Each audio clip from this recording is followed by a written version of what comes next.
saw this TikTok where this lady is talking about, as an American, I don't really know what y'all want from us because, like, people complain if you don't travel abroad and people complain if you do. So, like, what are we supposed to do? As someone who grew up in the States and has been living abroad for a minute, let me try and take a stab at this one. Personally, I was the type of person, like, very eager to go abroad and see the world. And I remember being friends with some guy in high school who was kind of like, why would you even want to leave your hometown? And yeah, to me, that does seem a bit of like the opposite extreme, because like, why would you not be interested in exploring other areas in your state, in your country? Why would you not be interested in seeing other countries? I think there definitely must be something in the messaging that we're getting that encourages us to not go out and explore and experience these other things. I think you can definitely also see this in the way that it seems to me like most Americans travel abroad with tour groups, like some kind of like thing where the whole trip is organized. You stay in a hotel, you're on a bus with guided tours, like you're always being chaperoned. You're never actually just existing as an autonomous person like you would in your home country.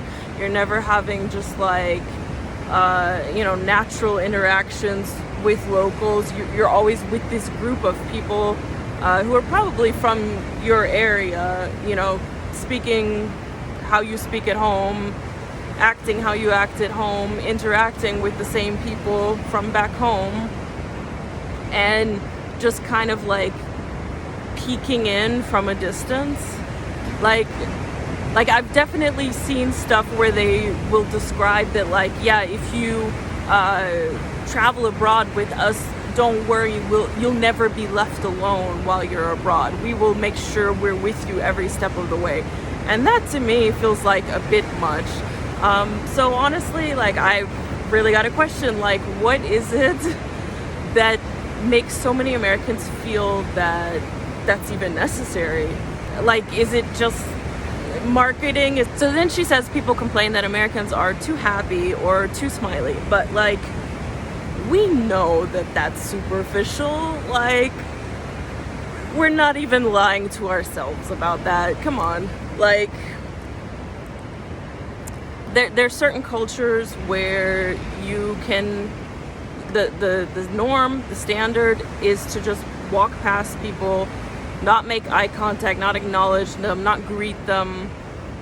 And if they did look at you and greet you, that would be like, oof, like a bit much.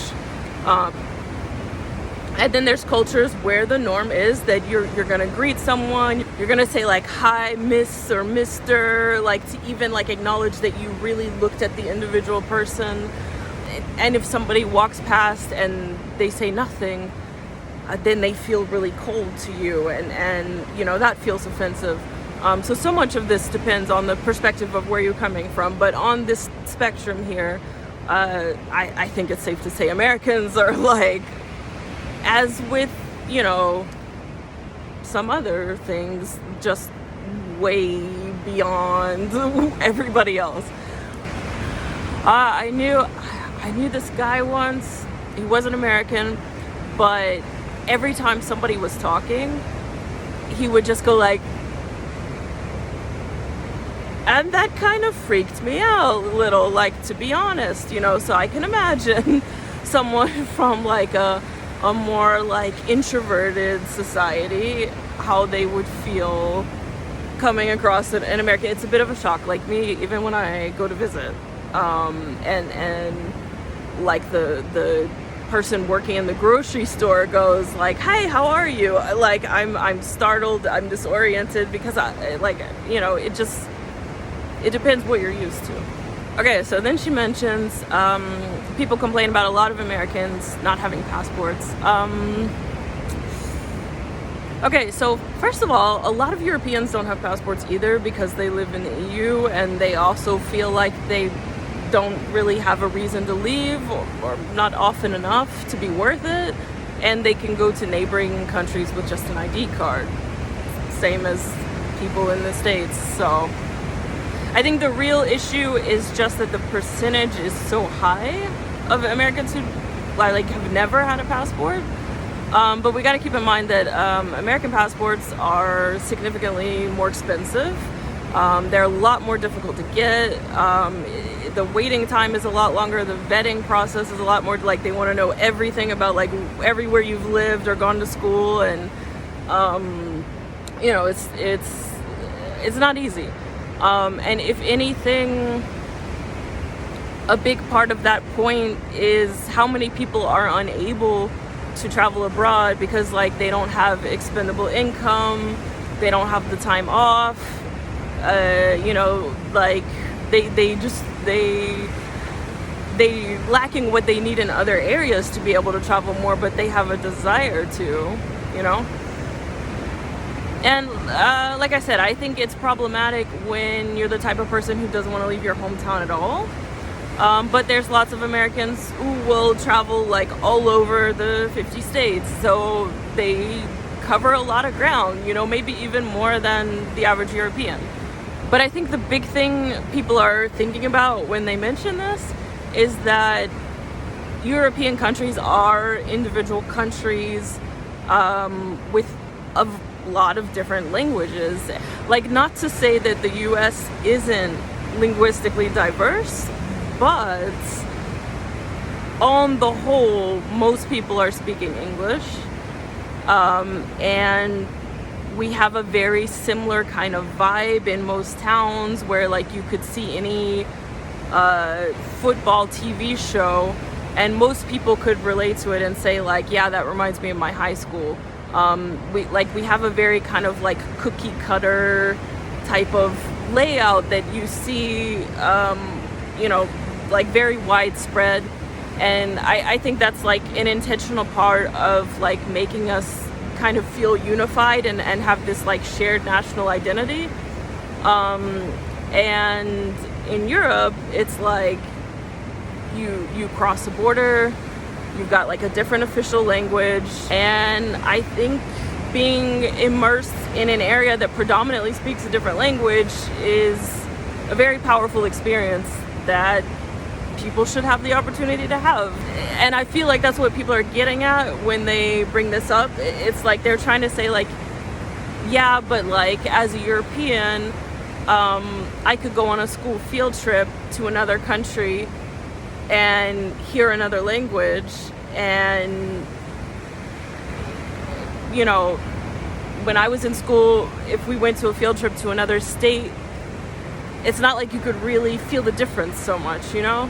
She also mentions, like, people critiquing how Americans, like, walk and talk and eat and everything.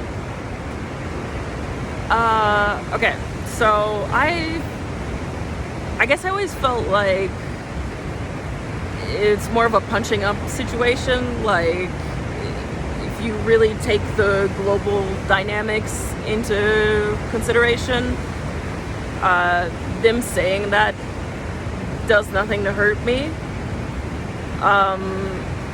If anything, I feel like people's criticism and anger is justified when you consider, you know, like, sure, every culture is gonna have, like, that personality type that would be considered obnoxious, but I feel like there's something about American culture that really, like, feeds into that.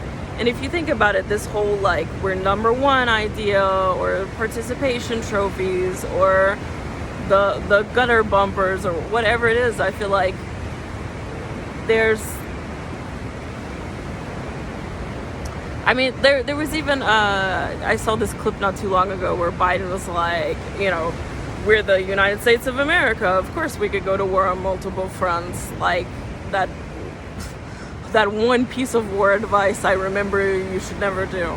The same thing that gives us that level of confidence is probably a part of what gets on other people's nerves, you know?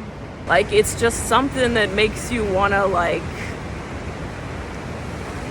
turn your nose up and look down at other people and feel like you're better, and just like acting like you own the place. And there's definitely like a lot of behaviors that you see a lot more in Americans than you do in other countries.